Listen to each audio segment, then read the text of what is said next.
Diamond jacket, she's so intact, and she falls so softly beneath him. Jackie's heels are stacked, Billy's got cleats on his boots. Together they're gonna boogaloo down Broadway and come back home with their loot. It's midnight in Manhattan. This is no time to get cute. It's a mad dog's promenade. So walk tall.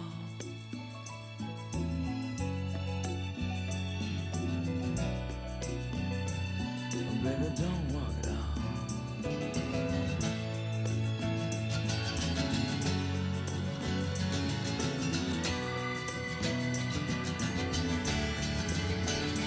Fish lady, oh fish lady, fish lady, she bakes them tenement walls.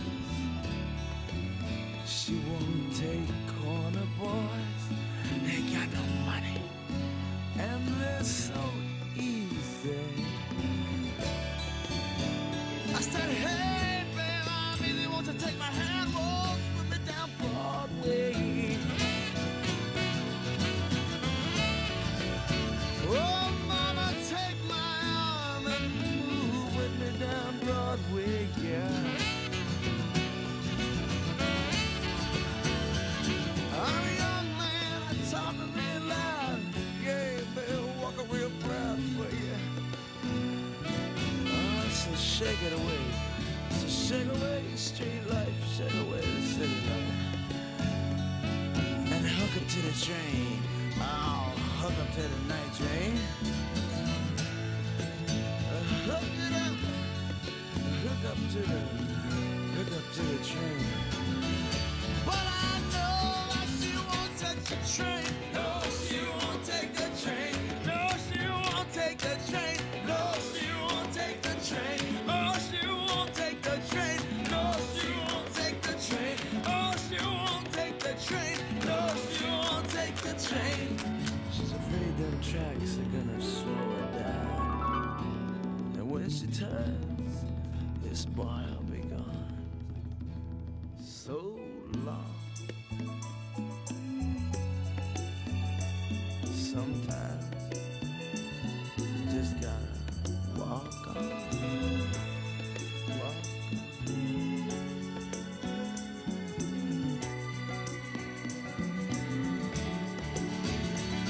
Hey, Vibes Man, hey, Jazz Man, ah, play me a serenade.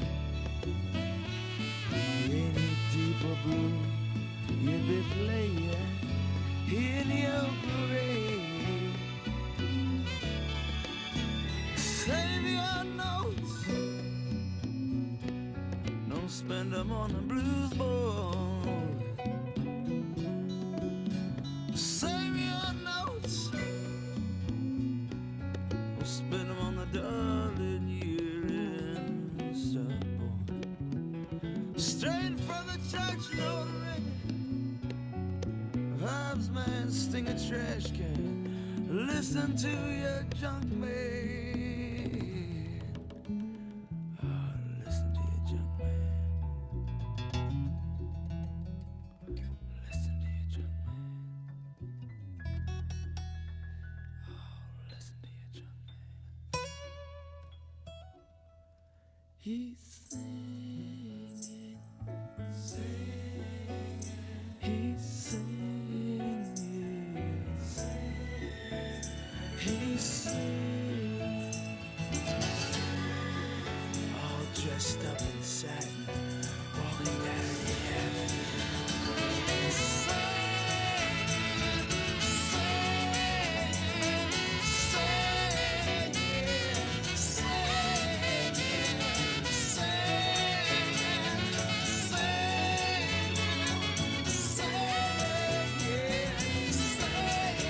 Yeah.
once in your life you find her, someone who turns your heart around, and next thing you know, you're closing down the town.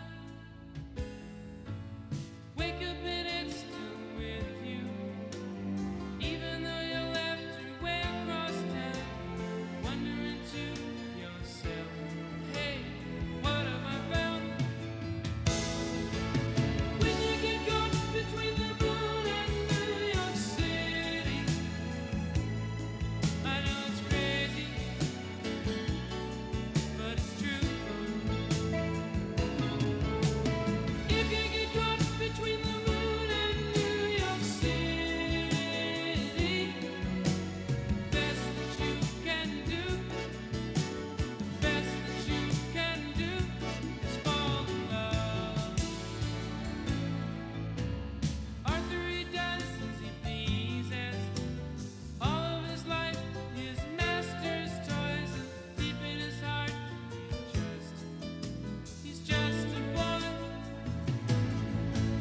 living his life one day at a time. He's showing himself a pretty good time. He's laughing about the way they want him to be.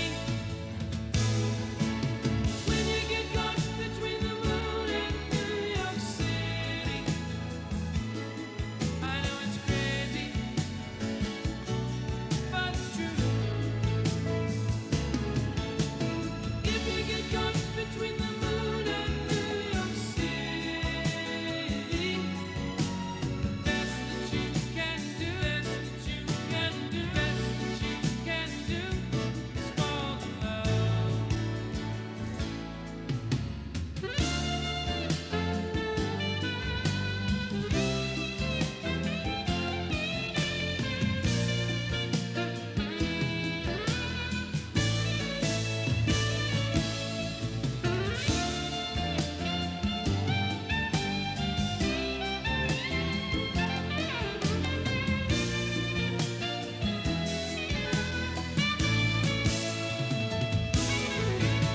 When you get caught between the moon and New York City,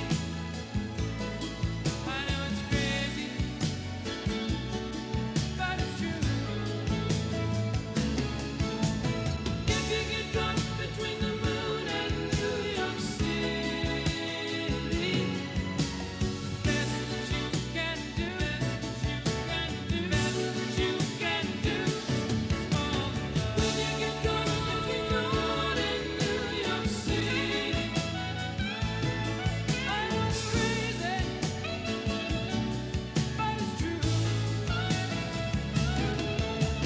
If you get caught between the moon and New York City,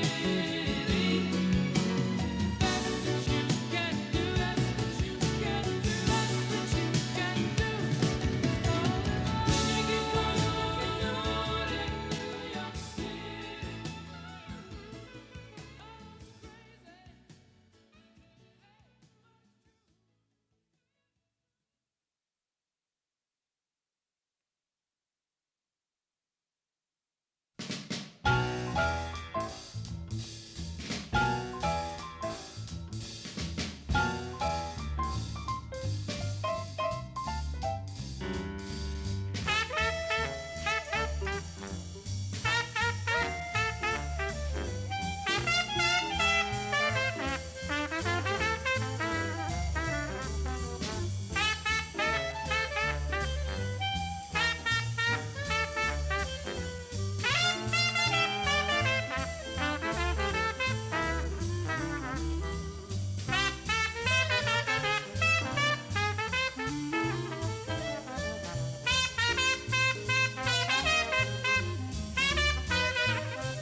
Drop me off in Harlem, yeah, good old Harlem.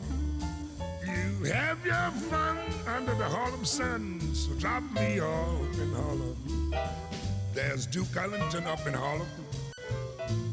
He writes all his tunes in Harlem. And old Satchmo's still swinging way up in Harlem. All the cats are still up there. They're beating out those riffs. And Apollo, Puerto Rico, give you a great big lift. Yes, drop me off in Harlem. Yeah, man, beautiful Harlem. You get red beans and rice, it's very nice. Way up there in Harlem, daddy.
too many choices. In New York I found a friend to drown out the other voices. Voices on a cell phone, voices from home, voices of the hard cell, voices down a stairwell in New York. Just got a place in New York. In New York summers get hot, well into the hundreds. You can't walk around the block without a change of clothing. Hot as a hairdryer in your face, hot as a handbag and a can of mace. New York, I just got a place in New York. New York, New York. In New York you can forget how to sit still. Tell yourself you will stay in, but it's down to Alphaville. New York, New York, New York.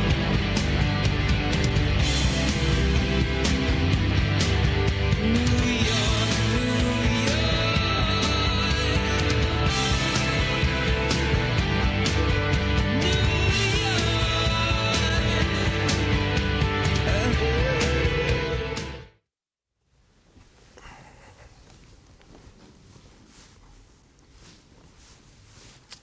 Good morning, everybody. Well, I've been talking for weeks now about what you have achieved through your hard work, and I think it's time that New Yorkers see their hard work rewarded. Look, it's not easy to do any of the things that we've asked of all of you in a place like this, the most densely populated place in the country, a place where we're so used to being close together, a place where we live in tight quarters, and a lot of families live particularly in their own apartments, in their own homes, in very tight quarters. We've asked you to do a lot. We've asked you now over the last 2 months to shelter in place, to practice social distancing, to wear face coverings. It's a lot, and it hasn't been easy. It hasn't been easy for a single day. Everyone's been making huge adjustments. And I've talked to so many New Yorkers who have told me it's been a struggle. But despite that, you've done it. You've done it to a remarkable degree. And because you have done it so well, we're now actually in a position to start talking about opening things up, step by step, phase by phase. And I've been cautious. I think anyone who's been watching these broadcasts knows that I take a very cautious, conservative view based on a focus on health and safety of how and when we take each step to restart. But the fact is that you've proven it through your actions that we are getting to the point very, very soon where we can take the first step to restart in phase one. So you have earned it. Everybody's thinking about it. Everybody's talking about it. Now we can really get ready for the real work, the tangible work of taking that big first step. So I want to talk to you today about what that's going to look like and how the city of New York is going to help people into this first phase and through this first phase. And then if we keep doing things right, well beyond that to more and more reopening and more steps towards a better situation for all of us. So first of all, it's important to remind everyone, when we say restart, we do not mean rushing back to something that we used to think of as normal. We do not mean flicking a switch and suddenly everything's where it was again. Of course not. We have to make sure this virus is in check. We've come a long way. We're not going to blow it now. We're going to constantly make sure we are holding back this disease. And we're going to make sure that we are putting the steps in place all the time to avoid it ever having a resurgence. That's not just now. That's at every point along the way. We don't get a memo from the disease telling us when it plans on resurging, when it plans on a boomerang. We have to be fighting every day to make sure it doesn't happen. Now, we've talked in recent days about our test, trace, and take care effort. That is central to this because that is the offensive. That's how you make sure you're pushing back the disease on top of everything all New Yorkers have done. Now, a systematic effort based on examples from around the world, but bigger than anything we've ever seen in the history of this city or this country, a systematic effort to trace every single case, follow through, make sure people have the help they need to separate safely. This is a game changer because it's going to be done on a vast scale and it's going to keep constraining the disease. Doing that is part of how we restart smartly, and that test, trace, and take care initiative grows with every week ahead. So it gets bigger and bigger, more and more impact, reducing the spread of the disease.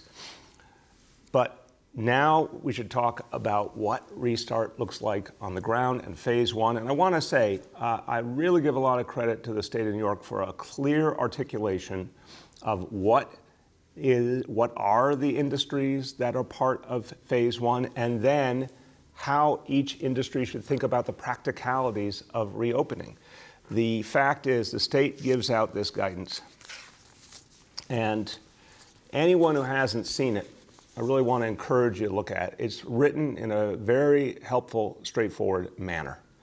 And this is for all of the industries that will restart in phase one. As I said, based on what we know today, that will be in either the first or second week of June. Anyone looking for this information can go to the state website, ny.gov/industries-reopening-phase. And it lays out very practically what you need to do. If you're a business owner, what you need to do to actually make it come together. Now, I've spoken to a lot of business owners, small businesses, bars, restaurants, retail, and some of the owners of some of the biggest businesses in New York City. Everyone wants clarity. Everyone wants to be safe. I have not heard a single reckless person. I have not heard a single person say, oh no, I'm just going to open, I don't care what happens, or oh, I don't want to follow all these rules. No, people understand the rules are for everyone's safety. The rules are to allow us to keep reopening. So there's a lot of willingness to work with the rules, a lot of understanding. Rome wasn't built in a day. It's going to take time to figure this out. But businesses want to reopen. The people who work at their businesses want to come back. People are ready for this, but they need to know it will be safe. So actually what I see is a lot of people moving in the same direction, wanting to restart, wanting to do it the right way. But of course, the question is, what does it really look like on the ground? So these guidelines are a great starting point. First of all, they tell us what we need to know about which industries. Construction, all the construction that's not going on now, that restarts. Manufacturing restarts. Wholesale work restarts. And retail that hasn't been in that essential category. So we know what essential has been. It's been pharmacies, grocery stores, supermarkets. But now we're talking about a whole range of other retail, clothing stores, office supply stores, furniture stores, you name it, but restricted to curbside pickup or in-store pickup. That means not wandering the aisles, shopping or lingering or comparing things, but placing an order and coming and getting it. So it's a quick transaction with limited contact between people. Okay. Now, that's 4 whole parts of our economy. Manufacturing, construction, wholesale, and the parts of retail that haven't been open yet, again, with restrictions. Well, what does it mean in terms of the number of people who will be coming back to work in the 5 boroughs? We've been working on estimates of that. It's imperfect because no one knows for sure what each company will do. We're surveying companies constantly, but we don't know the final choices each will make until the time comes. Some are dealing with huge economic challenges, obviously, but the vast majority say they're ready. They've been out of action now for a few months, but not forever. So a lot of them are really ready to come back. Obviously, some workers are ready to come back, some are not for a variety of reasons. And of course, where companies can continue to do their work remotely, there's a lot of advantages to that right now. But these sectors, as you can imagine, tend to be the sectors where you need people in person. But on top of that, they were chosen because of the sectors where you can create a lot of physical separation. You can make sure that people are safe. So what does it mean? We think a minimum of 200,000 New Yorkers will be coming back to work, a maximum of 400,000. That's quite a range. A lot of other parts of the country, that would be their entire city. But here, because we're in the great unknown, we've never been through a pandemic like this, certainly not in the last 100 years, we can only give you a range to begin, but we're going to know really soon what the truth is. But even if you say 200,000 people, that's a lot of employees coming back to work. So we want to make sure it's done the right way, and we want to emphasize safety throughout. So now let's talk about how we make it work business by business. Every business has a set of rules that fit its reality, the nature of its business.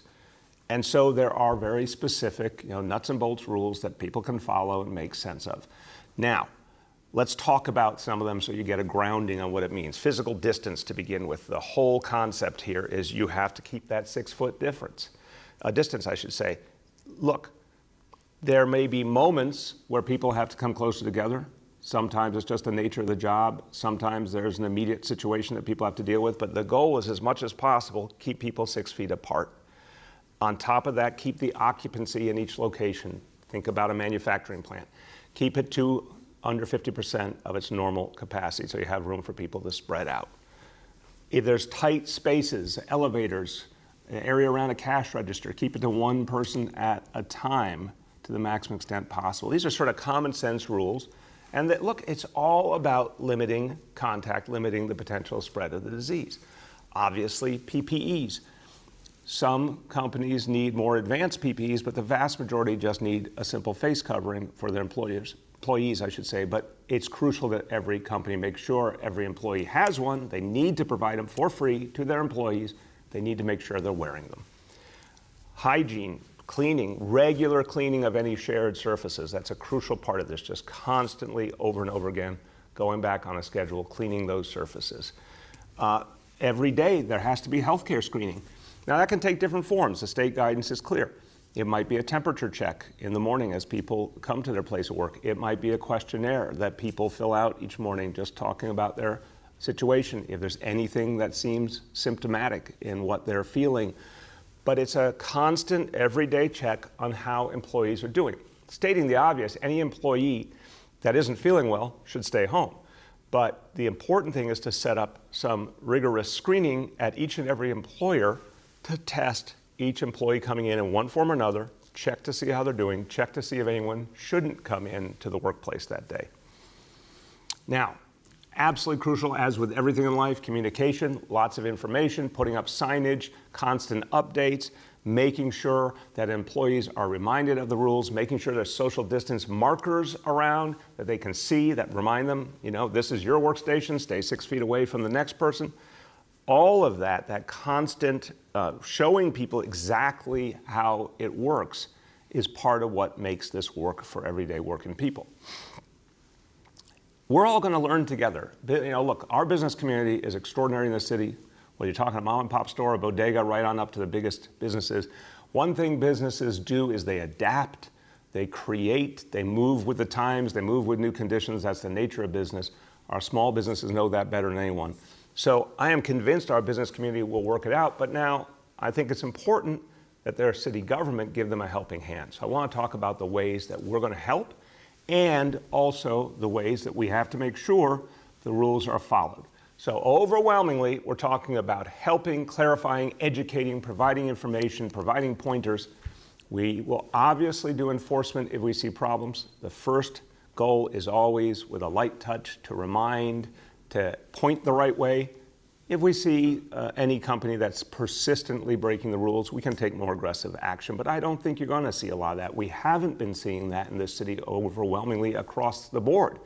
And you're talking about everyone's health and safety. So any company that doesn't respect the health and safety of its employees, well, the people who work there in management are putting themselves in danger too. I think there's a real, not only the right thing to do here, but there's a self-interest in everyone's part within the same company in getting it right. Okay, so we're going to provide a lot of support. Of course, all support we provide to businesses will be free, and it will come from different city agencies for construction. The support will be primarily from our Department of Buildings. For the other sectors, primarily from our Small Business Services Department and from our Department of Consumer and Worker Protection. So what are we going to do? First, we're going to publish industry guides. We've got the guidance from the state that's really helpful. We're then going to add to it with simple, plain English examples of how people can do this work, how they can implement these rules. What you do in a clothing store is different than what you do on a construction site. We're going to try and make it plain and easy to use examples. We're going to get that out next week and provide it to every business that's a part of phase one. Second, we're going to start a business restart hotline. And the restart hotline is going to be real human beings who know the rules, who know how to facilitate and help businesses think through it. That's starting next week as well. Any business that's trying to understand the rules, can't quite figure out how to implement them, is confused about how much is good enough, how many times a day do you have to clean, how do you create the right line for customers waiting to buy something, we will work with each and every business through this hotline. If there's something that they need resolved, it can maybe be done right over the phone. If we need to send out city officials to work with them to come up with a solution, for example, if they're trying to figure out how to do a line outside their store the right way and socially distanced, and they're trying to figure out how much of the sidewalk they can take up, we'll work with them on that right there in person to sort it out. So that hotline will start next week as well.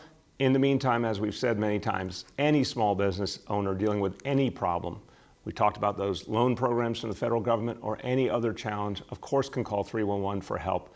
We'll have a specific hotline though that'll be all about restart and how to navigate it. Third, we're going to have a team of small business advocates and compliance advisors. So we're going to send a team of city personnel out to businesses to check in, to make sure they understand, to see what kind of help they need sorting out. So we'll do some of it over the phone, but we want the ability to immediately, if people need in-person help, send out teams of city officials to do that, to work that through. We want this to work. And so if someone needs help, if a business, we want to see businesses succeed. We want them to start safely. If they need someone to come through and literally do a walkthrough with them, we'll send out help to do that. And then finally, our sector councils have been amazing, these advisory groups. We're going to keep that going through this phase one, but through all the phases and beyond. They're going to be crucial to us understanding what's working, what's not, what needs to be adjusted. We're going to be able to explain what's going on with the health situation and figure out if we have to make any adjustments. They're also going to help us figure out the long-term efforts to help small businesses and larger businesses come back strong. Again, no lack of confidence in our business community that they can take the skills they've always relied on and bring them to bear here and come back strong, but they need to know the city is going to be with them every step of the way, and we will be. Okay, so I said the goal in each case is support, facilitate, educate, provide information, do those walkthroughs, but let's also talk about when that's not enough. If we see problems and they're not being addressed, we're going to go out more aggressively to resolve the problems. Now, again, the goal here is not to fine businesses, not to shut down businesses, but to educate and support businesses. But we got to get it right. If a business is having a consistent problem with health and safety, we're going to give them a chance to correct it. But we're not going to wait forever because it is about the health and safety of their employees and then ultimately all of us when it comes to stopping the spread of this disease. Department of Buildings will be out there for the construction industry. For other sectors, it will be our Office of Special Enforcement, and depending on the issue, Sanitation Department, Department of Consumer and Worker Protection, Small Business Services, or it could rise up to something that involves the Police Department, Sheriff's Office, or the FDNY. So what we will do is what we normally do, but modified for this crisis. There'll be random inspections. There'll be agencies going out, checking on the businesses, looking for how things are going, but with a supportive attitude. I want to be clear about this. This is not gotcha. This is not something where we want to find a problem. We're not intending to give fines in the first instance. This is, hey, you got an issue here. Let's fix this issue together. And every employer who works with it, great. We will be supportive. If Department of Buildings goes out to a construction site and workers are not wearing face coverings, they're going to say, let's get the face coverings on right now. And if they see it happening, there's no problem, we move on. If we don't see compliance, of course, we reserve the right. If we need to use fines, if we need to take even more aggressive actions, we can. That's not what we want to do. We just want to solve problems. We just want to get these businesses up and running. We want to protect health and safety. If we can do that together the right way, that is absolutely the goal. And I believe overwhelmingly that's going to be what will happen. Okay, that's phase one. We're going to have a lot more to say on it, I assure you, over the next days, because we're still not there yet. I believe all indicators suggest it'll be announced in the first or second week in June. Businesses are paying attention. They're hearing from the state. They're hearing from the city. They're seeing that this is all coming down to this, so they have time to get ready. But we're going to work very closely with them to make sure all the details get worked out. But some of it will only get worked out once businesses are actually on the ground and open, and that's okay. We know we'll work it through in practice. That's phase one. Now, at the same time as we're getting ready to begin phase one, we're already looking ahead to the phases that will come thereafter. And one of the things I'm hearing the most from business leaders about is they're paying a lot of attention to what will happen with our schools, because that will say so much to them about obviously how the city is doing in general, but also if their employees can depend on sending their kids back to school in September, and that will tell them a lot about their business planning as well. We are doing work every single day, and I've said it really clearly. It's going to be a plan A to reopen school as normal, but with lots of other alternative plans depending on what the healthcare situation is. There'll be a plan B, C, D, I assure you. We are adamant, though, we want to work with the hope that we can get as close to a normal school reopening as possible for September 10th. We had a great conversation last night with our Education Advisory Council. Now, this involves a lot of key stakeholders in our public schools, folks in the Department of Education, the unions who represent the people who do the work of education, parent organizations, but also beyond our public schools, religious schools, private and independent schools. Higher education is represented by some of the leaders of the great higher education institutions in this city. We're all talking together about what it's going to take, and many, many organizations as well that provide support for our kids and our youth in a variety of ways. Everyone thinking together, what do we got to do this summer to get kids ready? What we got to do educationally, what do we got to do in terms of their health and their mental health, not just their physical health, their mental health. How do we hit the ground running in September? Incredibly good thinking going on, and more scenarios than you could count that people are preparing for, because we know it's the right thing to do for our kids to be ready and be ready to make quick moves depending on what happens with the healthcare situation. But I'm telling you, it's also going to be crucial to everything in Restart, everything in our economic recovery, to get the school equation right. So that conversation keeps happening every day, and I'm so thankful to all the members of that advisory council who are putting a lot of time and energy into helping us get it right and helping us figure out what will really work. Okay, now, we're thinking about where we move ahead. We're thinking about how we create a change for everyone in this city. And we're always thinking about the impact this crisis is having on the most vulnerable New Yorkers. So we plan to help everyone. The planning is universal. At the same time, we know some people are bearing the brunt. We know some people are particularly vulnerable. And certainly every day, but particularly in a crisis, homeless New Yorkers are vulnerable. So let's talk about what we have learned about this new effort in the subway system, the nightly cleaning, and the impact it has had on our ability to serve the homeless. We now have 3 full weeks of data, 3 full weeks of evidence, and it's pretty striking. So I want to give you an update. Since the beginning of the nighttime cleaning shutdowns, we have had 1,700 individuals accept help, 1,700 encounters that led to a homeless person accepting help. 506 unique individuals, so that means not multiple times, but people who specifically took help. 506 unique individuals accepted placement in shelter for some period of time. 281 are still in shelter right now. Now again, for all of us who have worked on these issues for a long time, 281 people have come off the street in just the last 3 weeks, and staying off the street is a remarkable number. And that is a beginning of something much bigger as we seek to end permanent street homelessness in this city. Very importantly, another 432 accepted hospital care to address medical situations. That's huge.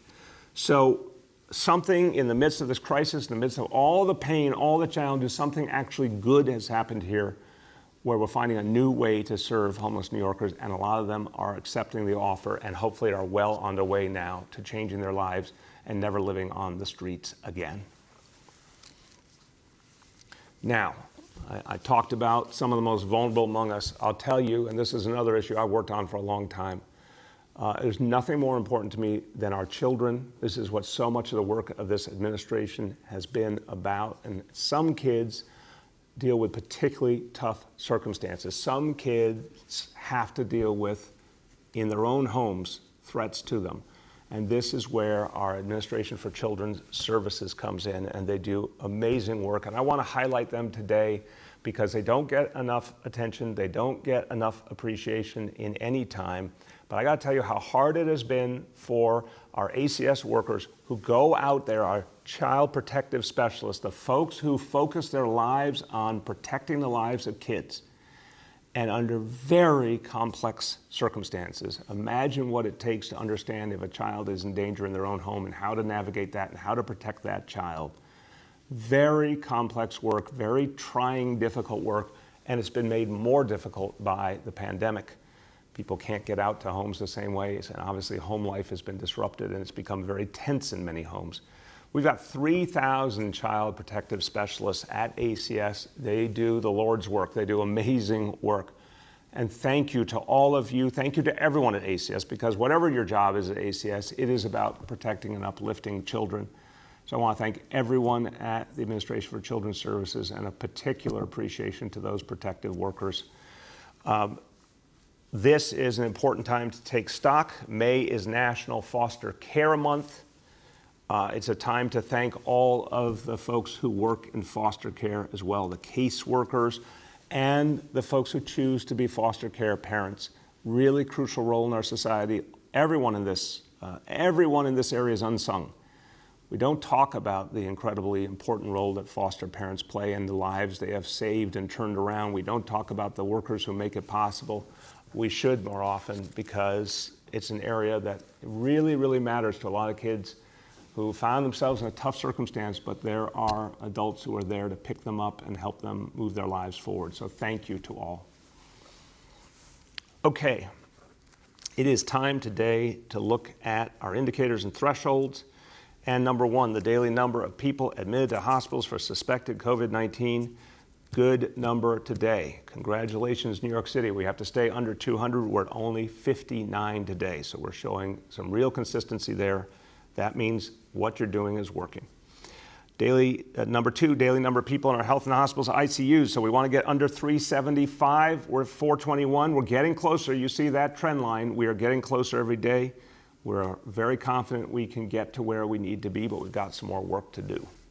And then indicator number three, the percentage of people tested citywide positive for COVID-19. The threshold is 15%. If we stay below 15%, we can make it work. We can protect lives. We can keep the city moving. Here is a number that I am really happy to see. Happens to be my personal favorite number, number 6. And we have never been that low in these reports. This is a very good day, 6% positive, and we're doing more and more testing. I told you we're at 27,000 tests per day and growing constantly. Here's the interesting thing. A lot of folks have asked, as you do more testing, do you expect the numbers to go up or down?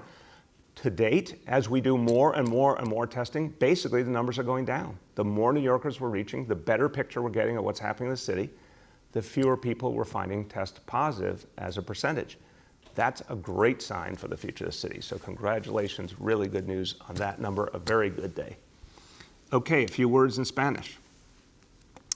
Los esfuerzos de los neoyorquinos están dando fruto y ya casi hemos llegado al próximo paso en esta lucha. La primera fase de reinicio va a poner a más neoyorquinos a trabajar de nuevo y va a mostrar que podemos mantener a raya a este virus. Día tras día, fase por fase, vamos a seguir ganando nuestro camino hacia más progreso. With that, we turn to our colleagues in the media. Please let me know the name and outlet of each journalist. We'll now begin our Q&A. As a reminder, we have also on the line Deputy Mayor Vicky Bean, Dr. Barbeau, Commissioner Steve Banks, President and CEO of the New York City EDC, James Patchett, and Commissioner Doris. First question today goes to Gloria from New York One. Thank you, Mr. Mayor. Wanted to just ask if there is a specific date for this phase one that the city is looking at. I know you've said in the first or second week of June, but as businesses are looking at this and trying to prepare, is there a specific date that they should be planning on? My second question is about the budget and about what you talked about yesterday in terms of the city's borrowing capability. And from what I've reported on and my colleagues have reported on that's coming out of Albany is that legislators are concerned about the idea of giving New York City what they describe as a blank check without any real oversight over how that money would be spent. What could you say at this moment you would be willing to do as a compromise? Is it a financial control board kind of situation so that there is some sort of oversight if you are indeed allowed this borrowing capability? Thank you, Gloria. So let's just do the history first. In the days immediately after 9/11, the legislature convened. Mayor Giuliani at that point asked for a borrowing capacity to protect the city going forward. And the legislature unanimously provided it, straightforward, with an understanding that the city was in crisis. The city needed that ability to keep providing basic services. There was no question about the importance of supporting New York City for the whole state and for all the people of this city. So that history is important because the city took that borrowing capacity, used it as needed, has successfully been repaying, and obviously we've seen the city succeed coming out of that tragedy, succeed in an unprecedented manner. So what do we know about New York City pre-coronavirus? We know that the city was at our all-time high in employment. We know that we had driven down crime to a level we hadn't seen since the 1950s. We know that New York City had become one of the great global economic capitals like never before, a great tech capital. Just in every way, shape, or form, New York City was on the right path. Much stronger fundamentals than even existed 20 years ago at the time of the tragedy of 9/11. But the city took that borrowing authority then, used it wisely, allowed it to come back strong. That's what I think can and should happen again now. Now that said, I always respect when there are concerns amongst legislators, and I was a legislator myself. So I've had good conversations yesterday with Speaker Carl Hastie, with Majority Leader Andrea Stewart-Cousins, and we're going to keep that dialogue going. I am very certain we'll come to something that makes sense for everyone. Very, very positive, productive conversations. So I'm not going to go into any details or projections. I'm going to tell you I'm confident we will get to a good solution so that we have that option. Again, the other thing, Gloria, is we don't want to borrow. We would only do it if we have to. But right now we have no guarantee of if, when, how there will be a federal stimulus to help cities and states, but we do have a guarantee we have to pass a city budget by June 30. And I want to keep city services going. I want to speed this recovery. We need resources to do that. So I'm quite confident we will work something out. On the restart date, no. The answer is simply no, Gloria. We do not have a specific date. I think I've given people plenty of warning multiple times now for days and days. You can expect it to be in the first or second week of June if the numbers continue to hold in most cases or progress. We've got one city threshold number we got to get below. I'm confident on that. We've got two numbers on the state indicators we got to get below. I'm confident on that. We got to get there. Every business that's paying attention knows it's coming. Get ready for it. And as I said, we're going to do all these types of outreach and provide a lot of support. But we're not going to tell people the day in advance. The day it happens is the day the numbers tell us we're there. And then everyone would be authorized to move forward, and we will all work together to get it done. The next is Juliet from 1010 Wins. Oh, hi. Good morning, Mr. Mayor. Good morning, all. So my question is this regarding what you were just talking about. There are some small businesses that are planning to reopen today, and some have already done so quietly. So are the guidelines you're talking about today applied to them, or is this the next phase? And can you supply a timeline for small business? Yeah, look, Juliet, I know people are anxious. I know they're frustrated, but I really want to say, I have been doing these briefings constantly. The governor's been doing his briefings constantly.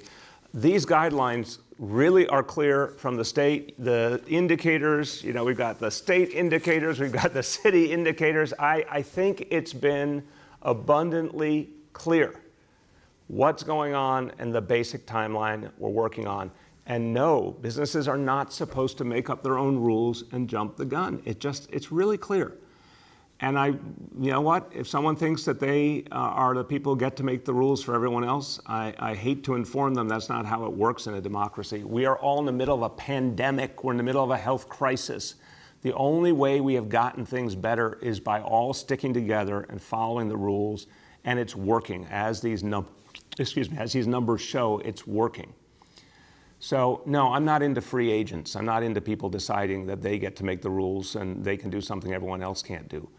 Any business that attempts to open that should not yet be open, we're going to tell them, shut down right now. If they shut down and they don't attempt to reopen, fine. If they attempt to stay open, if they ignore the instructions, and we're talking about, the city agencies could go out there, I've talked about Small Business Services, Department of Consumer Worker Protection, Buildings Department, but also, obviously, Sheriff's Office, Special Enforcement, NYPD. If one of these agencies shows up and says, you need to shut down now, you're not working within the rules of the state and city, and they ignore it, well, that starts with a $1,000 fine. And we will keep escalating from there. You're just not allowed to be open unless you're allowed to be open. So if you're an essential business, you're allowed to be open.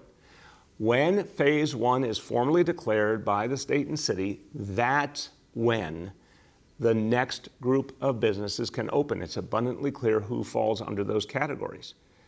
Anyone who's not clear, pick up the phone, call the state or call the city, and we'll tell you. But it's pretty darn clear, I think, looking at this information. So the bottom line is you don't get to jump the gun. And look, we're talking about phase one beginning in a week or two at this point. I don't think it's too much for people to be asked to wait until they get the all clear, to do the thing that's safe, to do the thing that's healthy. Because these numbers, these are about human lives. These numbers tell us what will work and what won't. So Juliet, that's the bottom line. If you follow the rules, you start in phase one, construction, manufacturing, wholesale, and the kind of retail that's not been covered by essential, but again, with restrictions, pickup, curbside pickup, or in-store pickup. Really straightforward. Anyone who decides they're above the law, they will feel consequences. The next is Marcia from CBS. Good morning, Mr. Mayor. How are you doing today? Good morning, Marcia. How are you? I'm good. I'm good. I have actually two questions. The first one has to deal with childcare.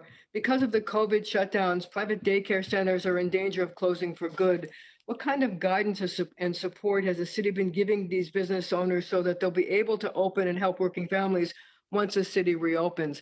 And my second question has to do with your phase one reopening, where you predict that there's going to be about 200 to 400,000 people now coming back to work. My question is, how will they get to work? Have you been working with the MTA to figure out a transportation plan, or are you expecting them to take their own cars to get to work? Thank you, Marcia. Great questions. I want to say, in a pandemic, in a crisis, we're going to do what it takes to get through this immediate time in the city's history, these next few months as we restart. And that is not implication for what the future of the city looks like. So when I say that for a reason, I know there's a lot of folks rightfully concerned about the future of mass transit in this city. We have to make the future of mass transit work. We are a mass transit city. We have to become more of a mass transit city in the future. But for the next few months, people are going to make their own choices. Some people are going to be comfortable in mass transit, some are not. We just have to be honest and real about that. And you may see people use their cars more in the short term if they have a car, or use for-hire vehicles, for example.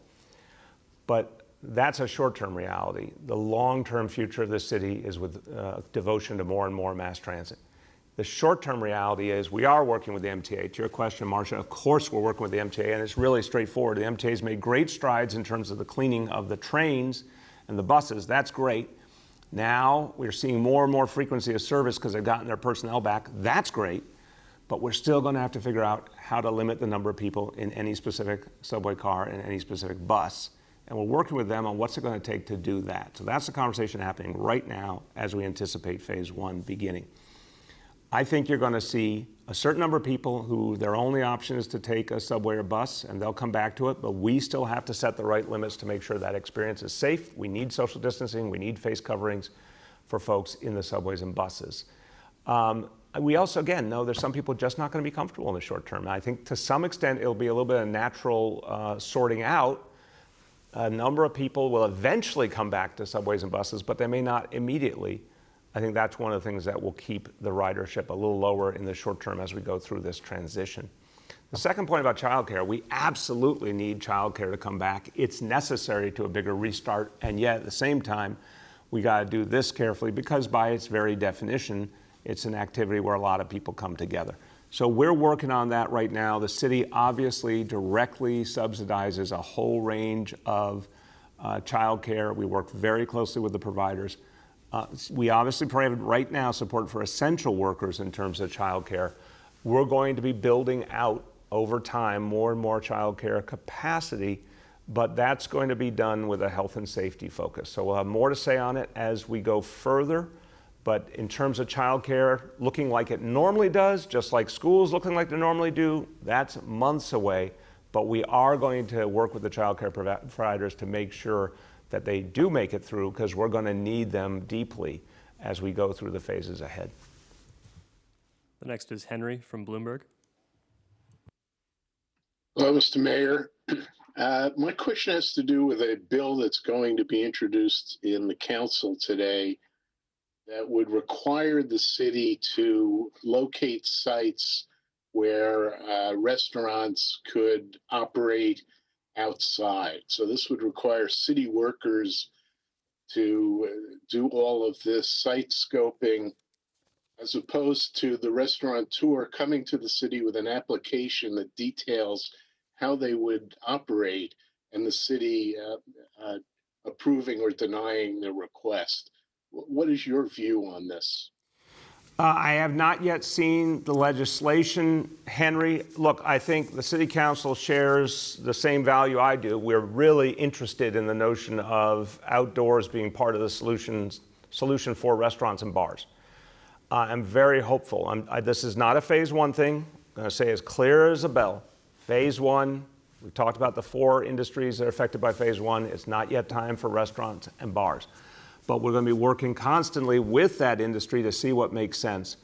And I'm hopeful that outdoors could be a big part of the solution. Whether it makes, to your question, which is a great one, whether it makes more sense for the city to delineate space or for the bar and restaurant owners to request space, that's one of the things we're talking through with the bar and restaurant owners. How do they want to do it? What do they need? And I've mentioned before, one of the things that keeps coming up in the conversation is how much capacity they need to actually be viable. If you've got to socially distance and you need to run a business or you need a certain number of customers, how much space is that really going to take to get to a kind of break-even point or better? So those are the conversations we're having right now. We'll certainly work with the council to sort out what the right approach is, but I want to first and foremost hear what the restaurant and bar owners think will work for them. The next is Julia from the Post. Hey, good morning, Mr. Mayor, and to everyone else on the call. 2 follow-up questions. The first on businesses reopening. We did 2 back-to-back stories about several businesses in Borough Park that opened. City Hall sent the sheriffs to shut them down. 12 hours later, they were back up and running again. So just wondering what the situation is there. Have you issued any fines? And then secondly, wondering why you aren't encouraging people to take mass transit more as you normally would. It seems to give the impression that there's a far greater risk when people go back to work during the pandemic. Well, look, on the second question, Julia, no, I don't agree with that. I don't think it gives that impression in the least. I think, first, I'm talking to people all day long about what they're experiencing, what they're thinking. And what's quite clear is some people are comfortable going back to mass transit and others are not. And that's fine, that's normal. And we've heard from the essential workers, even before this, that they wanted to see improvements in mass transit. They wanted to see it cleaner. They wanted to see a more social distancing. They had seen some instances of crowding. We've been working with the MTA on all of this. And I think the deep cleaning, the nighttime cleaning is a good example of a smart move. We've got to figure out now, as you start to add more and more people to mass transit, how to ensure social distancing and face coverings, which become even more important as more people start to join the system again. Again, the good news is one absolute fixed piece of this equation is we are seeing more and more of the MTA workers come back and more service can be provided now. But one, I'm just listening to people and some are ready, some are not. 2, I'm not telling people, let's go rushing ahead with something if we don't have all the facts yet. I want to make sure that we have a plan with the MTA to guarantee what's the right number of people we can accommodate in the subway system, in the buses at this point as we go into a major new phase. So that's something we're working on right now. But I have confidence it's going to sort out in the short term because, first of all, a lot of people are not yet going to come back to work. They'll work from home if they can, even in phase 1. Second, you're going to see a certain number of people not yet ready to go on mass transit. I'm confident we can make the pieces fit. But no, my message is mass transit is our future, but I want to get it right in this first phase, how much ridership we can handle safely. On the question of Borough Park, no, it's quite clear. We've got 9 businesses. As my notes here say, I want to confirm this, but the Sheriff Department's been working on this, Sheriff's Office. 9 businesses shut down in the last 48 hours. If there is repeat offenses, so when I say shut down, they were told they could not be open, they stopped operation. If any of them are found in operation again, that begins with a $1,000 daily fine. If they're found in violation again, there's another fine, and it keeps escalating from there. So I don't have any examples of a business that was shut down by the city government and then attempted to reopen. If they do, they're going to get fined, and then if they keep doing it, worse. It is idiotic to try and open a business today that will be legally allowed to open in as little as a week or two. Hey, how about waiting till it's legal and safe, and then you can do it the right way. If you don't, you're going to suffer this kind of consequence. It makes no sense. The next is Aaron from Politico. Hi, Mr. Mayor. 2 questions. First one is about the budget. I have not heard you call for taxes on millionaires, taxes on the rich, mansion tax like you have advocated in the past when you're talking about now borrowing and or federal stimulus. Is that still something you support, or do you think that the current situation, has changed the dynamic and made it more of a concern about the possibility of rich people leaving? Second question to follow up on Marcia's question. I understand you're talking to the MTA. I understand, obviously people are individuals, they make their own choices. But is there any kind of plan for how many people can safely be on the subway? Is there an estimate of that? London puts it at 15%. Do we have any kind of number? And for those who can't safely be on the subway and don't have their own car, what is the guidance to them? What are they supposed to do? Is there any plan to use city streets to somehow make another transportation option? Yeah, Aaron, great question. On that, we are working with the MTA to determine what exactly is the right amount of capacity that can be handled safely. That is absolutely the crucial issue here. When you think about you want to maintain social distancing, what is that number? And again, against the good backdrop of more and more service being available. So what's that number? How do we help facilitate keeping it to that number on any given subway car, any given bus? What's it going to take to make sure that that happens consistently? That's exactly the conversation going on right now. And we will keep working on that. There's a meeting this morning with Pat Foy to talk about how the MTA and the city can coordinate to achieve that goal. So absolutely we're thinking in that direction and trying to figure out the best way to put it into action. On the question of taxes on the wealthy, Aaron, this is not going to shock you. My basic view has never changed and will not change. Wealthy people in this country do not pay their fair share in taxes. I'll say it again. Wealthy people in this country do not pay their fair share in taxes. You'll notice in all the discussion of stimulus, the thing that you might have thought the House and Senate would do first, which would be to rescind the giveaways to the wealthy and corporations in the 2017 tax bill, well, obviously they're not moving to do that. So we got to be honest, this crisis has brought up immense disparities, not just the healthcare disparities, not just the racial disparities, but the class disparities as well. The rich keep getting richer even in the midst of this crisis. So I absolutely believe this is a fair time to talk about higher taxes on the wealthy. I don't see a context for getting it done immediately in Washington or in Albany, but I don't think this topic goes away because we're in the middle of a crisis. The next is Michael Gartland from the Daily News. Good morning, Mr. Mayor. How you doing? Good, Michael. How are you? I'm good. A couple of questions on the debt. What is the plan to pay back that additional debt the city's seeking? And have you had any conversations with the Cuomo administration about any restrictions they might want to put on that debt if that happens? Michael, if you're talking about long-term borrowing, and again, the history is really clear. We have an exact historical template to work from. Almost 20 years ago, Mayor Giuliani sought from Albany the approval of long-term borrowing. He got it. Mayor Bloomberg implemented it. And that debt was paid off steadily and is a good example of something that was fiscally responsible but helped us as a city to keep moving forward. And the proof is in the pudding. The city's recovery after 9/11, the city's strength in recent years, the strength of our economy before the coronavirus. There's not a doubt in my mind. And by the way, Giuliani, a Republican, Bloomberg, an independent for most of his time as mayor or Republican, and me as a Democrat. All three of us would agree that borrowing was a good idea after 9/11. It worked exactly as planned. It helped put the city on a strong footing to go forward. Here we are again in a situation absolutely unprecedented, even broader in its impact, longer term in its impact than the horror of 9/11. This can only be compared to the Great Depression in terms of economic impact. Borrowing capacity makes sense as a last resort. It's long-term borrowing. So it is paid back carefully, slowly over time.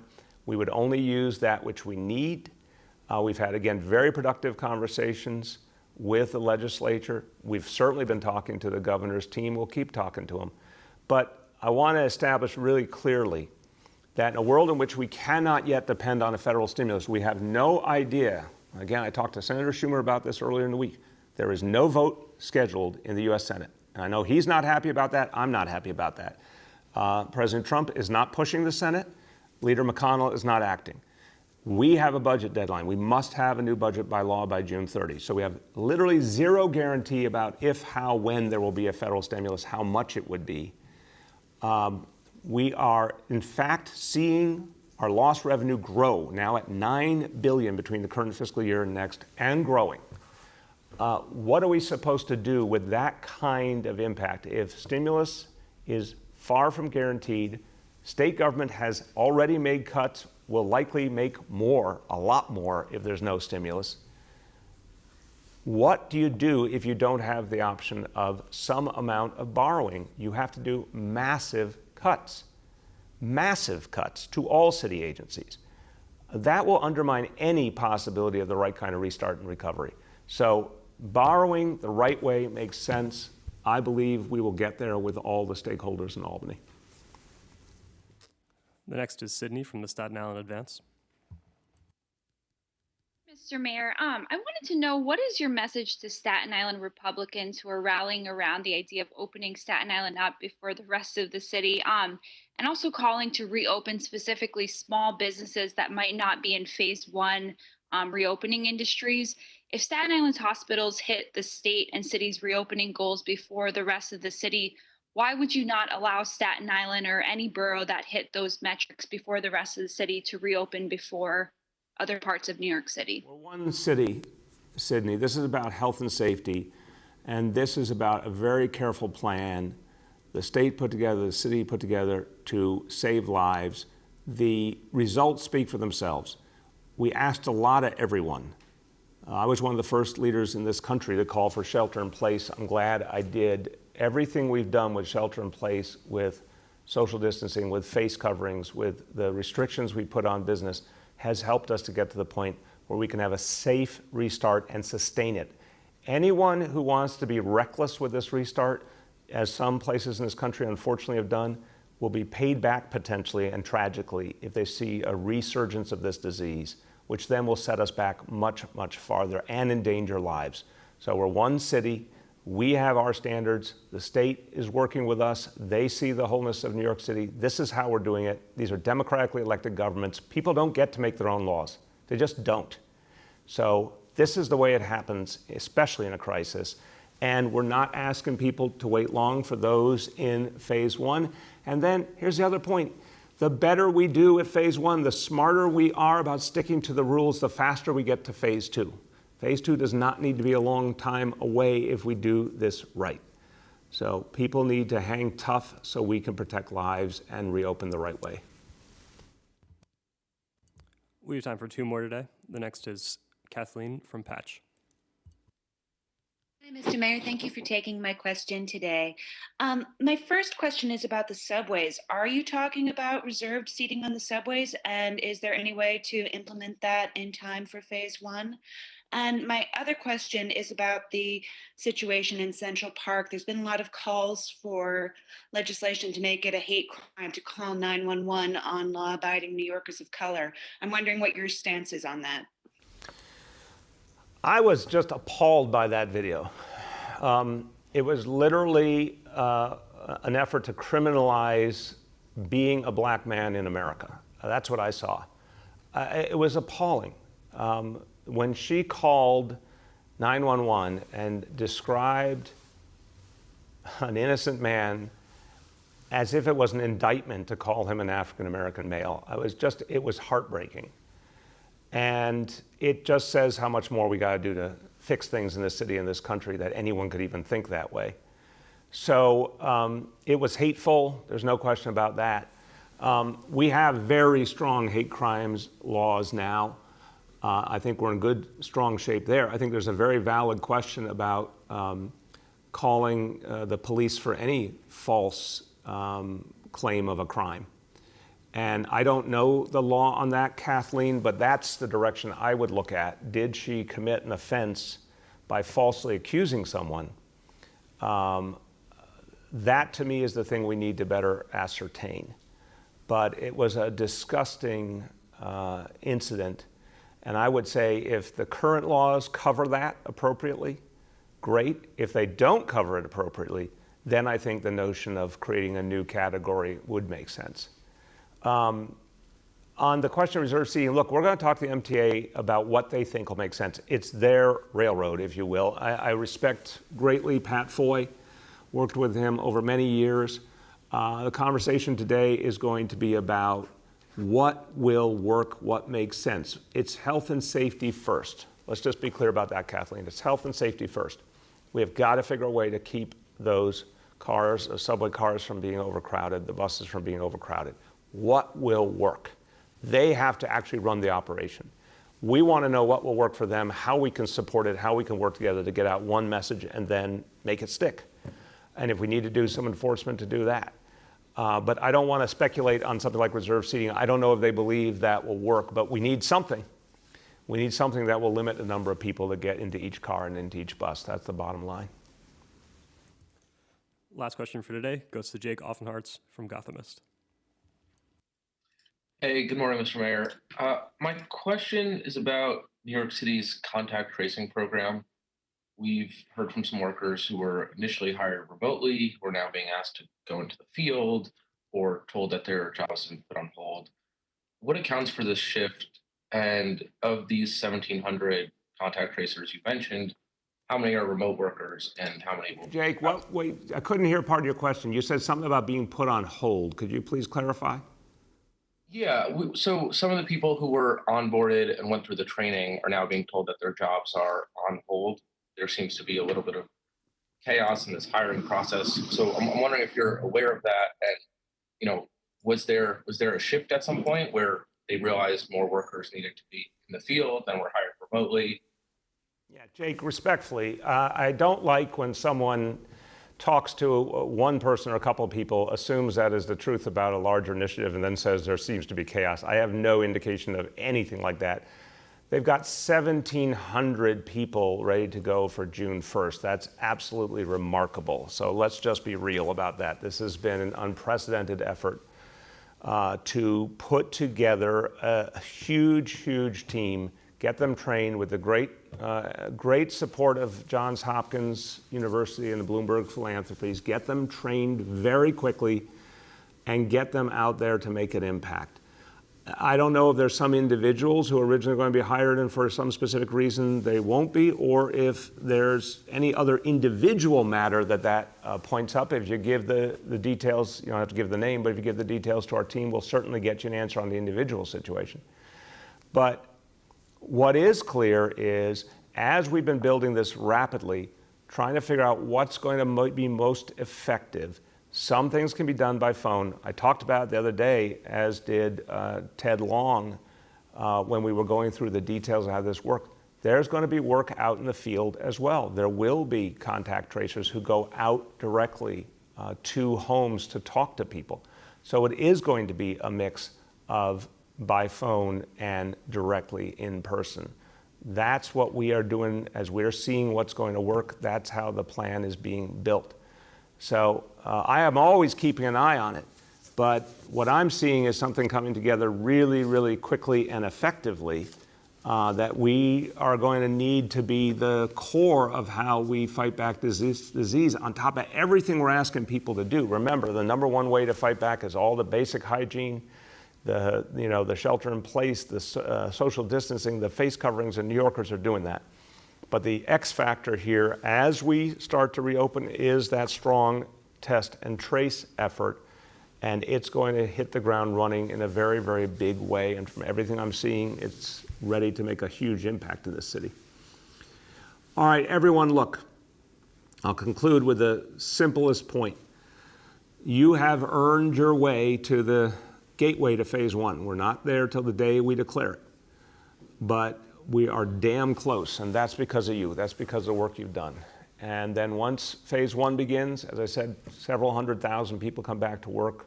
That's going to be very good for the people of the city. That's going to be very good for those individuals and their families. And then let's make that successful, and you get to phase two, and so on and so on. Everything is about doing what we've done the right way, sticking to it. But I want people to understand, you literally get to see the fruits of your labors. There's a lot of times in life where you work and you work and you work and you don't see the result, and it's really painful. This ain't one of them. This is one where you've done the right thing, and now you see things moving, and if we stick to it, you're going to get to see life start on its way back to a better reality real soon in this city. So keep doing what you're doing. Thanks so much, everyone.